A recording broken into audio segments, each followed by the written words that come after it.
in this video I'm going to be walking you through how to upgrade Opay account to tier 3. So basically I'm using tier 3 account, and it actually takes some time before I can be able to do that successful. So you can see I'm running a tier 3 account. So the requirement they will ask from you, you have to add your BVN, you have to add a selfie of yourself, you need to upload NEPA bill, right, your address where you live. So they're gonna ask you. So if all this information are not complete, you will not be able to upgrade to this tier 3. So if I click upgrade to merchant, so I didn't know what they are gonna be requesting for.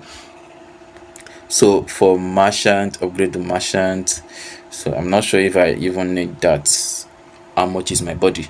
So right, so to upgrade to tier 3, so you just have to provide BVN, sign in, a selfie of yourself, very clear NEPA bill, and I guess a verified home address that they can actually trace. So these are all the things they need. So it's gonna take 24 hours for them to verify, and if all the information is accurate, you will be able to upgrade to tier 3 without any issue. And you can see right here, daily transaction limit up to 5 million naira, and then the maximum account balance is actually unlimited. This is actually amazing, because some few days now I have been enjoying the upgrade, and it's really amazing. So I can also tell you that maybe you should try something like that. It really makes sense if you are a business owner or you run different transactions. So it's gonna help you. Yeah.